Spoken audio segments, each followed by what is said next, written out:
آج ہم خدا کے کلام کا مطالعہ عنوان داؤد بادشاہ اور مسیح آنسنگ ہونگ کے تحت کرتے ہیں۔ یوحنا 5:39 کے مطابق یہ کہا گیا ہے کہ کتاب مقدس خدا کی گواہی دیتی ہے، کیا یہ نہیں دیتی؟ کتاب مقدس میں مجسم خدا کے بارے میں کئی گواہیاں موجود ہیں۔ آج ہم داؤد کی زندگی کے وسیلے زمین پر آنے والے مسیح آنسنگ ہونگ کے بارے میں مطالعہ کرنے میں کچھ وقت گزارتے ہیں۔ یسایہ 9:6 دیکھتے ہیں۔ اس لیے ہمارے لیے ایک لڑکا تولد ہوا اور ہم کو ایک بیٹا بخشا گیا، اور سلطنت اس کے کندھے پر ہوگی، اور اس کا نام عجیب مشیر، خدائے قادر، ابدیت کا باپ، سلامتی کا شہزادہ ہوگا۔ یہاں جس بچے کا ذکر کیا گیا ہے اس سے مراد کون ہے؟ یسایہ 9:1 سے دیکھتے ہیں۔ لیکن اندوہگین کی تیرگی جاتی رہے گی۔ اس نے قدیم زمانے میں زبولون اور نفتالی کے علاقوں کو ذلیل کیا، پر آخری زمانے میں قوموں کے گلیل میں دریا کی سمت یردن کے پار بزرگی دے گا۔ جو لوگ تاریکی میں چلتے تھے انہوں نے بڑی روشنی دیکھی، جو موت کے سایہ کے ملک میں رہتے تھے ان پر نور چمکا۔ وہ بچہ جس نے گلیل کو بزرگی بخشی کس کو ظاہر کرتا ہے؟ یسوع کی پیدائش سے 700 سال پہلے یسایہ نبی نے یسوع مسیح کے لیے بیان کیا کہ وہ ناصرت میں خوشخبری کی منادی کریں گے۔ اگرچہ یہ کہا گیا کہ ایک لڑکا، ایک بیٹا پیدا ہوا، لیکن جب ہم ان کے خطاب پر غور کریں تو وہ عجیب مشیر، خدائے قادر، ابدیت کے باپ تھے۔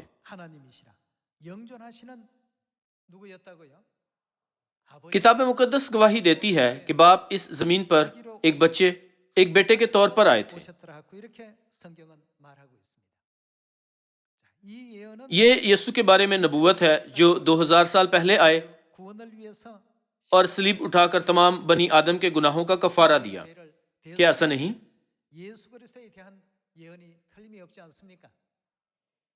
یہاں یہ کہا گیا ہے کہ ابدیت کا باپ، سلامتی کا شہزادہ۔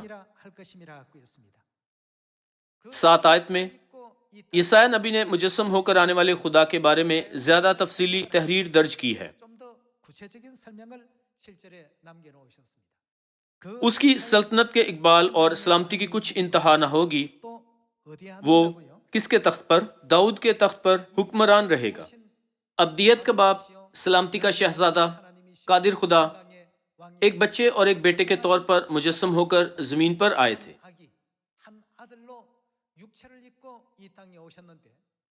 جب وہ زمین پر آتے ہیں تو انہیں داؤد کے تخت پر حکمرانی کرنی ہے۔ اس کا مطلب ہے کہ انہیں داؤد کا تخت دیا جائے گا۔ اس کی سلطنت کے اقبال اور سلامتی کی کچھ انتہا نہ ہوگی۔ وہ داؤد کے تخت اور اس کی مملکت پر آج سے اب تک حکمران رہے گا اور عدالت اور صداقت سے اسے قیام بخشے گا۔ رب الافواج کی گیوری یہ کرے گی۔ تو پھر کیا اسے بغیر ناکامی کے پورا نہیں ہونا چاہیے؟ یسایہ نبی نے ہمیں آگاہ کیا کہ زمین پر مجسم ہو کر آنے والے یسوع مسیح وہ خدا ہیں جو داؤد کے تخت پر حکمرانی کرتے ہوئے خوشخبری کی مملکت کو عدالت اور صداقت کے ساتھ قیام بخشتے ہیں۔ تاہم خوشخبری کی یہ مملکت شیطان نے روند ڈالی۔ 3 اور 4 صدی اور تاریک دور میں شیطان نے خدا کی قائم کردہ نئے عہد کی شریعت کو یکے بعد دیگرے تباہ کر دیا۔ سبت غائب ہو گیا اور فسح ختم کر دی گئی۔ ان کے غائب ہو جانے کے بعد ان کی جگہ پر کیا قائم کیا گیا تھا؟ جھوٹ قائم ہونا شروع ہوا تھا۔ سبت کی جگہ اتوار کو عبادت کی جانے لگی اور فسح کی جگہ کرسمس کی۔ تو پھر کیا اس قسم کی روحانی تاریکی ہمیشہ جاری رہے گی؟ رسولوں کے مر جانے کے بعد ایک زمانہ ان کے شاگردوں کا تھا، اور پھر ان کے بعد آنے والی چند اور نسلوں کا۔ آخرکار چوتھی صدی میں یہ سب سچائیاں غائب ہو گئیں۔ وہ تمام اقسام کی تعلیمات جو یسوع مسیح نے ہرگز نہیں سکھائی تھیں کلیسیاؤں میں داخل ہونا شروع ہو گئیں۔ اس صورتحال کے لیے دانیل نبی نے لکھا تھا کہ شیطان ابلیس خدا کے مقررہ اوقات و شریعت کو بدل ڈالے گا۔ غلطیوں 1 باب میں پولس رسول نے بہت سختی سے اس معاملے کے متعلق خبردار کیا تھا۔ کائنات کے مالک اس خدا کی قائم کردہ زندگی کی سچائی کو خراب نہ کرو جو مجسم ہو کر اس زمین پر ایک بیٹے کے طور پر آئے تھے۔ خدا نے کہا یہ عہدوں کا عہد ہے جو ہرگز غائب نہیں ہو سکتا، کیونکہ خدا نے ہماری رہنمائی آسمان کی بادشاہی کو کرنے کے لیے اسے خود قائم کیا تھا۔ اس وجہ سے خدا نے اسے ابدی عہد کا نام دیا تھا۔ کیا انہوں نے نہیں دیا تھا؟ خدا کی انتباہات کے باوجود جھوٹی تعلیمات نے خفیہ طور پر کلیسیاؤں میں داخل ہونا شروع کیا تھا۔ غلطیوں 1 باب سے دیکھتے ہیں۔ غلطیوں 1 باب 6 آیت۔ میں تعجب کرتا ہوں کہ جس نے تمہیں مسیح کے فضل سے بلایا اس سے تم اس قدر جلد پھر کر کسی اور طرح کی خوشخبری کی طرف مائل ہونے لگے۔ اس زمین پر جسم میں آ کر خدا نے کائنات کی سب سے کامل سچائی قائم کی تھی، لیکن کامل سچائی تبدیل کی گئی اور اس کے عوض انسانی خیالات آ گئے تھے۔ 7 آیت سے، مگر وہ دوسری نہیں البتہ بعض ایسے ہیں جو تمہیں گھبرا دیتے اور مسیح کی خوشخبری کو بگاڑنا چاہتے ہیں۔ لیکن اگر ہم یا آسمان کا کوئی فرشتہ بھی اس خوشخبری کے سوا جو ہم نے تمہیں سنائی کوئی اور خوشخبری تمہیں سنائے تو اس کے ساتھ کیا ہو؟ ملعون ہو۔ خدا نے ہمیں خبردار کیا کہ جو خوشخبری کو بگاڑے گا وہ یقیناً ملعون ہوگا۔ اگرچہ کتاب مقدس میں تعلیمات اور انتباہات موجود تھیں پھر بھی سچائی تبدیل ہونے لگی۔ آخرکار سچائی کی شریعت جسے خدا نے بنی آدم کو بچانے کے لیے قائم کیا تھا زمین سے غائب ہو گئی۔ ابتدا سے انجام کی خبر رکھنے والے خدا نے پیشتر ہی دیکھ لیا تھا کہ زندگی کی وہ سچائی جسے انہوں نے اپنی پہلی آمد پر قائم کیا تھا شیطان کے ذریعے ختم کر دی جائے گی۔ اسی لیے عبرانیوں 9 باب میں خدا نے وعدہ کیا تھا کہ وہ دوسری بار ان کے لیے دکھائی دیں گے جو ان کی راہ دیکھتے ہیں۔ یرمیہ 30 باب 8 آیت سے دیکھتے ہیں۔ اور اس روز یوں ہوگا، رب الفاظ فرماتا ہے کہ میں اس کا جوا تیری گردن پر سے توڑوں گا اور تیرے بندھنوں کو کھول ڈالوں گا اور بیگانے پھر تجھ سے خدمت نہ کرائیں گے۔ پر وہ خداوند اپنے خدا کی، اور وہ کس کی خدمت کریں گے؟ اپنے بادشاہ داؤد کی، جسے میں ان کے لیے برپا کروں گا، خدمت کریں گے۔ یرمیہ نبی نے یہ نبوت داؤد بادشاہ کے انتقال کے بہت عرصے بعد لکھی تھی۔ یہاں یہ کہا گیا ہے کہ میں تمہارے بادشاہ داؤد کو برپا کروں گا۔ یہ ماضی کے کسی واقعہ کا حوالہ نہیں دیا جا رہا بلکہ ایک بادشاہ جو مستقبل میں برپا کیا جائے گا۔ صحیح؟ تو پھر اپنا بادشاہ داؤد جس کا یہاں ذکر کیا گیا ہے سے مراد نبوتی داؤد بادشاہ ہے، نہ کہ اسرائیل کا دوسرا بادشاہ داؤد تھا۔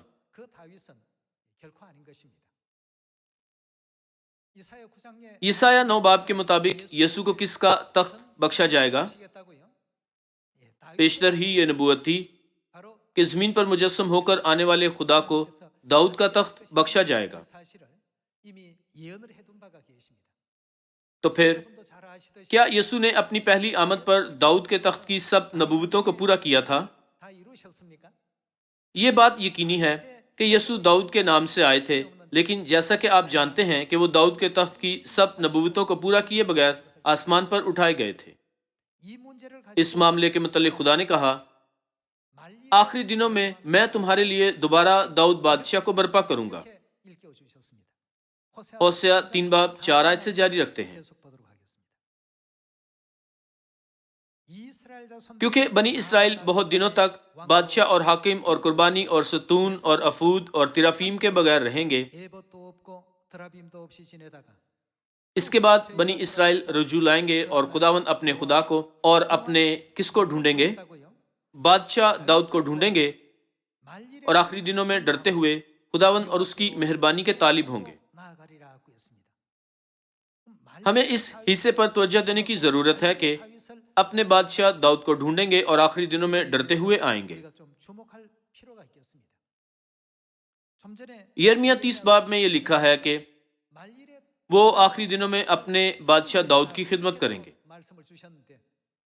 یہاں ہوسیہ نبی نے بھی خدا کے آخری لوگوں کے بارے میں یہ کہتے ہوئے نبوت کی تھی کہ آخری دنوں میں وہ داؤد بادشاہ کی خدمت کریں گے اور ڈرتے ہوئے اس کی مہربانی کے طالب ہوں گے۔ یہاں آخری دنوں سے مراد اس دنیا کا آخری زمانہ ہے، کیا ایسا نہیں؟ تو پھر اس آخری زمانے میں رہنے والے لوگوں کے لیے صرف جب وہ ڈرتے ہوئے داؤد کے پاس آئیں تو وہ خدا کے وہ فرزند بن سکتے ہیں جو خدا کی مہربانی کے طالب ہوتے ہیں، صحیح؟ ہمیں صاف طور پر جاننے کی ضرورت ہے کہ داؤد کون ہے۔ صرف تب ہی ہم اسے ڈھونڈ کر اور قبول کر کے ڈرتے ہوئے اس کے پاس آ سکتے ہیں۔ یسوع نے بھی یوحنا رسول کو مکاشفہ دکھایا اور بیان کیا کہ داؤد کو جاننا کتنا اہم ہے۔ مکاشفہ 5 باب 1 آیت سے دیکھتے ہیں، اور جو تخت پر بیٹھا تھا میں نے اس کے دہنے ہاتھ میں ایک کتاب دیکھی جو اندر سے اور باہر سے لکھی ہوئی تھی اور اسے 7 مہریں لگا کر بند کیا گیا تھا۔ پھر میں نے ایک زوراور فرشتے کو بلند آواز سے یہ منادی کرتے دیکھا کہ کون اس کتاب کو کھولنے اور اس کی مہریں توڑنے کے لائق ہے؟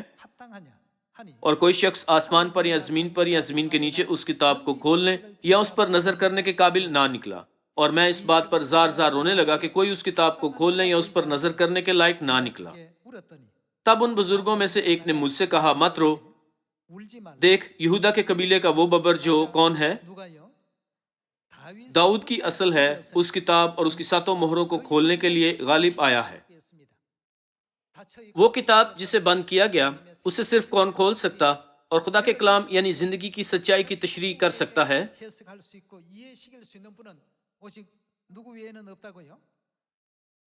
صرف داؤد کی اصل۔ یہ کہا گیا ہے داؤد کی اصل اور داؤد کی نسل۔ کتاب مقدس کئی مختلف اظہار بیان کا استعمال کرتی ہے۔ دیکھ یہودا کے قبیلے کا وہ ببر جو داؤد کی اصل ہے، اس کتاب اور اس کی 7 مہروں کو کھولنے کے لیے غالب آیا ہے۔ اب تک جو کچھ بند اور پوشیدہ رہا، داؤد کی اصل وہ سب کھولے گا۔ اس لیے ہمیں جاننا چاہیے کہ داؤد کی اصل کون ہے۔ اپنی پہلی آمد اور اپنی دوسری آمد پر یہ یکساں شخص ہے۔ مکاشفہ 22 باب 16 آیت دیکھتے ہیں، مجھ یسوع نے اپنا فرشتہ اس لیے بھیجا کہ کلیسیاؤں کے بارے میں تمہارے آگے ان باتوں کی گواہی دے۔ انہوں نے اپنے بارے میں کیا گواہی دی؟ انہوں نے کہا، میں داؤد کی اصل و نسل اور صبح کا چمکتا ہوا ستارہ ہوں۔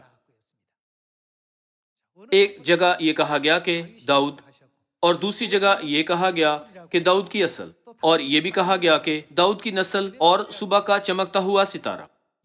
تشبیہاً ایسے کئی اظہار ہیں جن سے مراد یسوع ہیں۔ مکاشفہ 5 باب 5 آیت میں یہ لکھا ہے کہ داؤد کی اصل اس کتاب اور اس کی 7 مہروں کو کھولنے کے لیے غالب آئی۔ داؤد کی اصل کون ہے؟ یہ یسوع مسیح ہیں۔ یسایہ 9 باب 6 آیت میں کسے حکمرانی کرنی تھی؟ یہ بھی یسوع مسیح تھے۔ جب ہم معلوم کریں کہ کس نے گلیل کو بزرگی بخشی تھی تو یہ ایک بچہ تھا جو بیٹے کے طور پر آیا تھا، لیکن جو خطاب اسے دیے گئے تھے وہ عجیب مشیر، خدائے قادر، ابدیت کا باپ، سلامتی کا شہزادہ تھے۔ روحانی دنیا میں وہ خدا باپ ہیں، لیکن یسایہ نے نبوت کی کہ وہ مجسم ہو کر اس زمین پر ایک بچے کے طور پر آتے ہیں۔ یسایہ 9 باب میں نبوت ہے کہ وہ آئے گا اور داؤد کے تخت پر اور اس کی مملکت اور اس کے لوگوں پر حکمرانی کرے گا۔ تاہم نئے عہد کی شریعت جو 2000 سال پہلے قائم کی گئی تھی وہ مکمل طور پر ابلیس نے تباہ کر دی تھی۔ وہ تمام جھوٹی تعلیمات جو شیطان نے بوئی تھیں وہ 1000 سال سے زیادہ عرصہ سے لے کر آج تک بڑھتی اور پھیلتی رہی ہیں۔ اگر خدا یہ ایسے ہی چھوڑتے ہیں تو اس زمانے میں تمام بنی آدم کے لیے بغیر سچائی کے مرنے کے سوا کوئی چارہ نہیں ہے۔ اس لیے انہوں نے عبرانیوں 9 باب میں نبوت کی کہ وہ دوسری بار نجات کے لیے مجسم ہو کر آتے ہیں۔ لوکا 3 باب 21 آیت سے دیکھتے ہیں،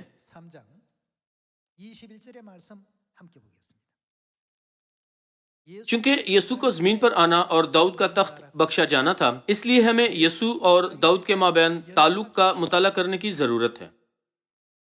دوسرے سیموئیل 5 باب کے مطابق داؤد کا بادشاہ بنا تھا، وہ 30 برس کی عمر میں بادشاہ بنا تھا۔ داؤد کے کام بالکل یسوع مسیح کے کاموں سے ملتے جلتے ہیں۔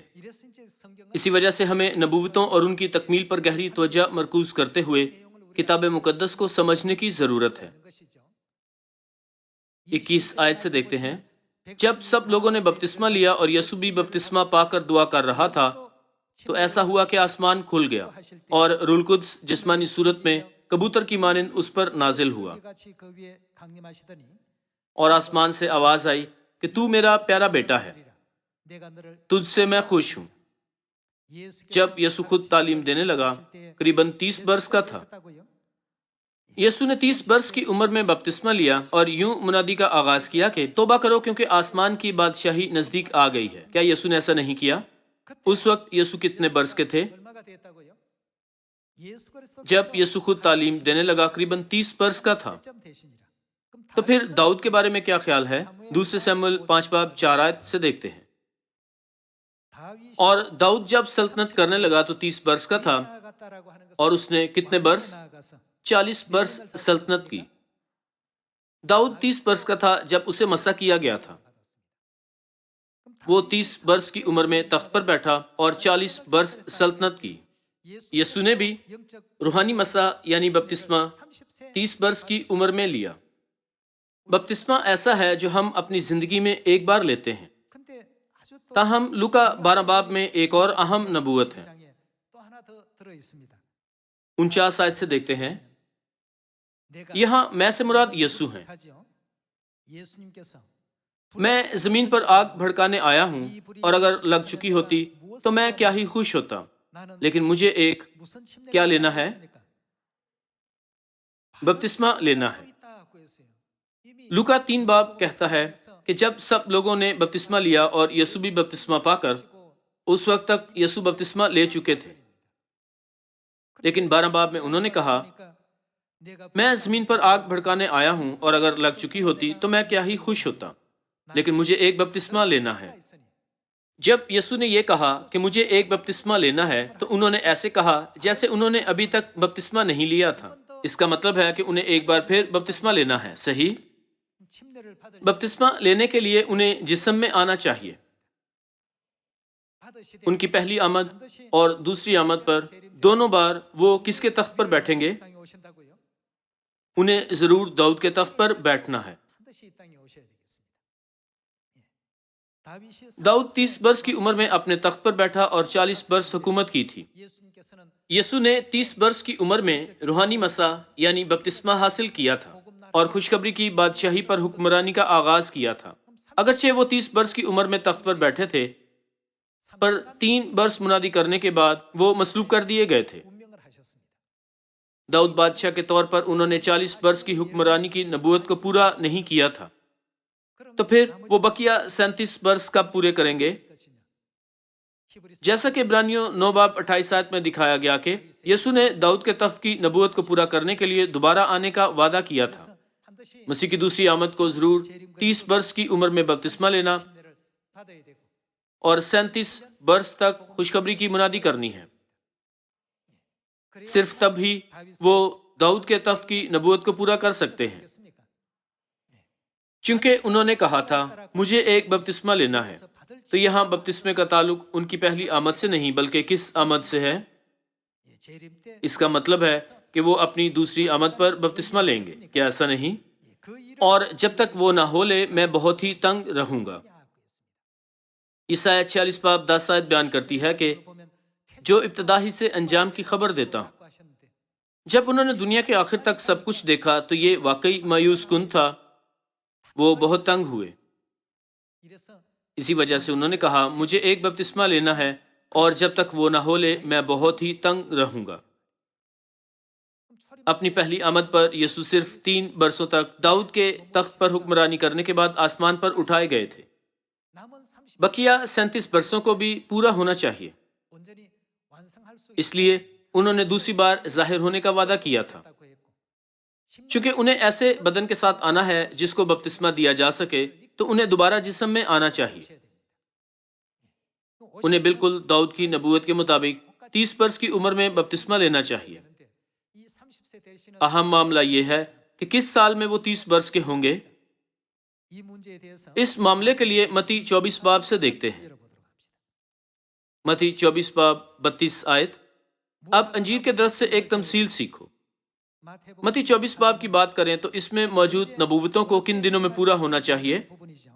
اخیر زمانے میں۔ متی 24 باب 3 آیت دیکھتے ہیں۔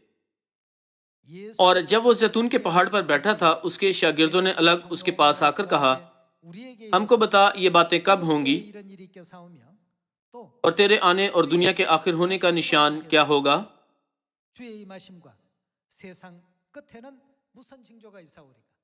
شاگرد متجسس تھے اور 2 باتیں پوچھی، تیرا آنا دوبارہ کب ہوگا؟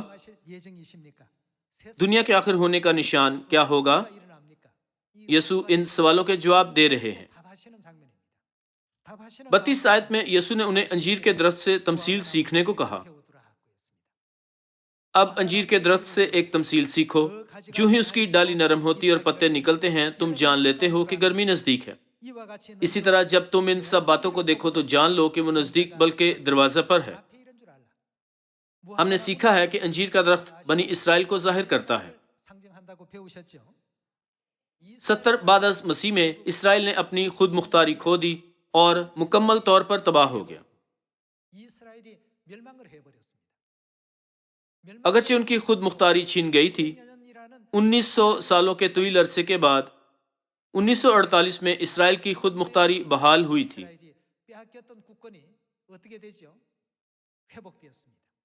کتاب مقدس یہ کہتے ہوئے اس واقعہ کو بیان کرتی ہے کہ انجیر کا سوکھا ہوا درخت دوبارہ بحال ہوا، اس کی ڈالی نرم ہوئی اور پتے نکلتے ہیں۔ یہ تمثیل اسرائیل کی آزادی کو بیان کرتی ہے۔ اب انجیر کے درخت سے ایک تمثیل سیکھو، جو ہی اس کی ڈالی نرم ہوتی اور پتے نکلتے ہیں تم جان لیتے ہو کہ گرمی نزدیک ہے۔ اسی طرح جب تم ان سب باتوں کو دیکھو، دوسرے الفاظ میں جب تم انجیر کے درخت کی ڈالی نرم ہوتے اور پتے نکلتے دیکھو تو جان لو کہ کون نزدیک ہے، وہ نزدیک بلکہ دروازے پر ہے۔ جب شاگردوں نے پوچھا آپ کب آئیں گے تو انہیں یہ جواب دیا گیا تھا۔ اس کا مطلب ہے کہ اس وقت وہ دوسری بار ظاہر ہوں گے اور خوشخبری کا دروازہ کھولیں گے۔ وہ سال جب باپ آنسنگ ہونگ نے زمین پر بپتسمہ لیا 1948 تھا۔ وہ نبوتی داؤد صرف اس وجہ سے نہیں کہ انہوں نے تب بپتسمہ لیا تھا، ان کے بپتسمہ کے وقت ان کی عمر بھی اہم ہے۔ داؤد کے تخت کی نبوت کو پورا کرنے کی غرض سے پہلی آمد پر یسوع کو 30 برس کی عمر میں بپتسمہ لینا تھا، لیکن یسوع کی دوسری آمد کو بھی داؤد کے تخت کی نبوت کو پورا کرنا جاری رکھنا چاہیے۔ اس لیے انہیں 30 برس کی عمر میں بپتسمہ لینا اور 37 برسوں تک خوشخبری کی راہ پر چلنا ہے۔ سال 1948 اہم ہے، صرف اس لیے نہیں کہ اسرائیل آزاد ہوا تھا، لیکن اس سال سے مسیح کو بپتسمہ لے کر خوشخبری کی بادشاہی کا دروازہ کھولنا تھا۔ اگر آپ 1948 میں 37 سال جمع کریں تو یہ کون سا سال بنتا ہے؟ فروری 1985 میں نبوت کے مطابق وہ آسمان پر چلے گئے تھے۔ جنہوں نے داؤد کے تخت کی نبوت کو بالکل ٹھیک ٹھیک پورا کیا تھا وہ ہمارے آسمانی باپ مسیح آنسنگ ہونگ ہیں۔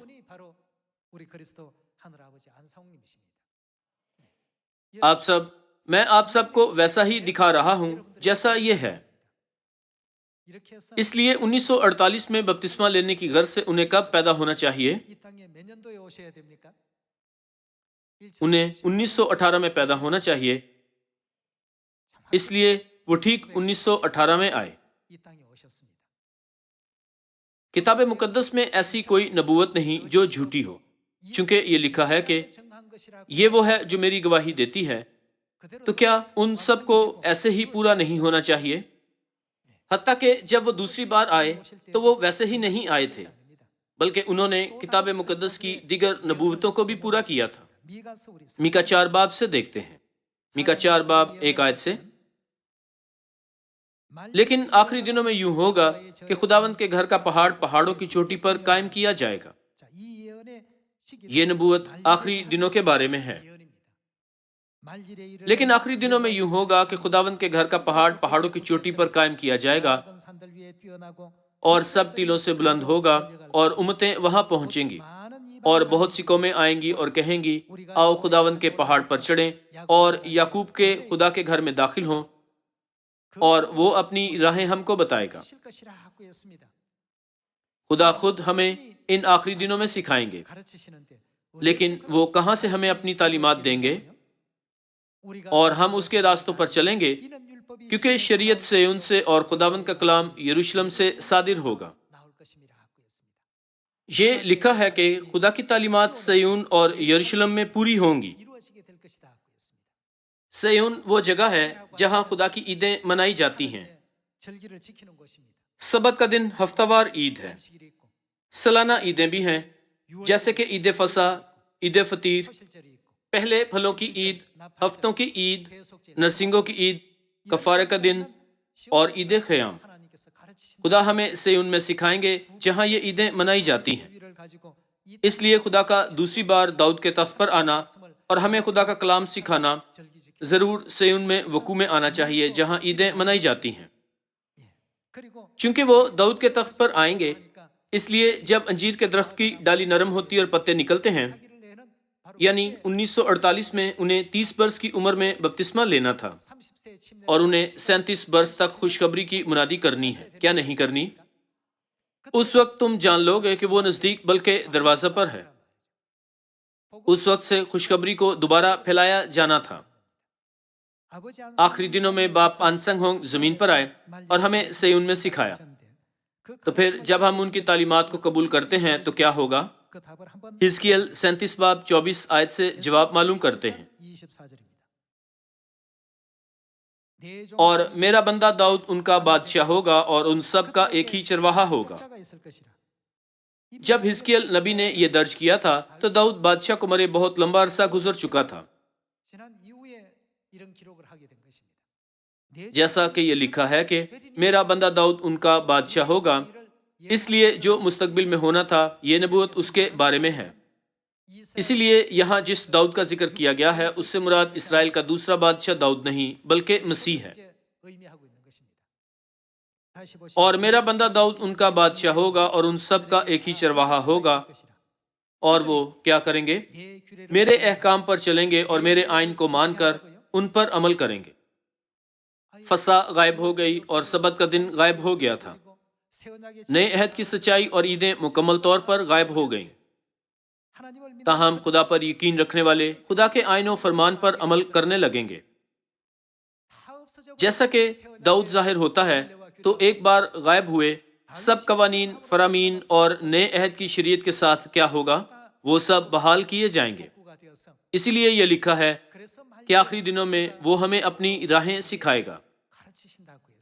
لوگ آئین و فرمان ماننے کے قابل ہوں گے کیونکہ انہوں نے ان کی تعلیمات کو قبول کیا ہے۔ صحیح 25 آیت سے، اور وہ اس ملک میں جو میں نے اپنے بندہ یعقوب کو دیا جس میں تمہارے باپ دادا بستے تھے بسیں گے، اور وہ اور ان کی اولاد اور ان کی اولاد کی اولاد ہمیشہ تک اس میں سکونت کریں گے، اور میرا بندہ داؤد ہمیشہ کے لیے ان کا کیا ہوگا؟ فرما روا ہوگا، اور میں ان کے ساتھ سلامتی کا عہد باندھوں گا جو ان کے ساتھ ابدی عہد ہوگا۔ کون سا عہد ابدی عہد ہے؟ یہ نیا عہد ہے۔ خدا اپنے لوگوں کے ساتھ نیا عہد باندھیں گے، اور میں ان کو بساؤں گا اور فراوانی بخشوں گا اور ان کے درمیان اپنے مقدس کو ہمیشہ کے لیے قائم کروں گا۔ میرا خیمہ بھی ان کے ساتھ ہوگا، میں ان کا خدا ہوں گا اور وہ میرے لوگ ہوں گے۔ میں ان کا خدا ہوں گا اور وہ میرے لوگ ہوں گے۔ آپ یہ کلام اور کہاں سے ڈھونڈ سکتے ہیں؟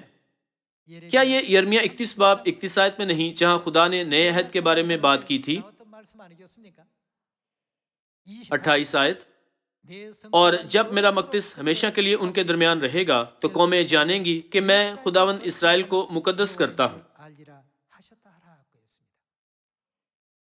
جب داؤد ان کا بادشاہ بنتا ہے تو اپنے بادشاہ کے طور پر داؤد کی خدمت کرنے والے لوگ خدا کے آئین اور فرامین کو ماننے کے قابل ہوں گے۔